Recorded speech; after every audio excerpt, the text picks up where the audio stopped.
Kegiatan ini digelar sebagai rencana aksi daerah Forum Multisektor Penanggulangan Tuberkulosis Kota Makassar yang fokus pada advokasi penanganan TB. Di triwulan kedua, Forum Multisektor Penanganan TB Kota Makassar mencatat terjadi peningkatan jumlah kasus TB yang kini mencapai 4.000 kasus. Kolaborasi juga dilakukan antara pelayanan kesehatan dari pemerintah dan swasta di kabupaten kota untuk menemukan, mendiagnosis, mengobati, serta mencatat pasien TBC sesuai standar. Tahun 2022 kasus TB di Kota Makassar mencapai 3.570 kasus.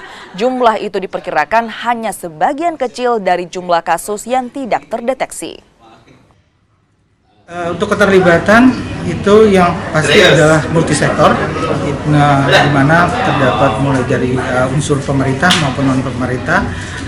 Pemerintah ada dari unsur kementerian dinas kesehatan dan juga pemerintah daerah, dan yang sedangkan untuk yang non pemerintah antaranya itu ada CSO, terus organisasi profesi, dari layanan kesehatan swasta dan sebagainya.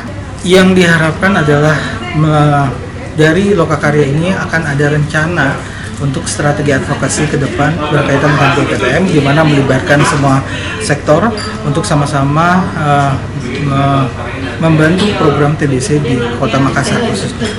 Mungkin yang kalau di sini saya pribadi mendapatkan hal baiknya itu terutama dalam pada saat komunikasi dengan mungkin dengan masyarakat, karena kita akan sangat banyak melakukan edukasi, sosialisasi.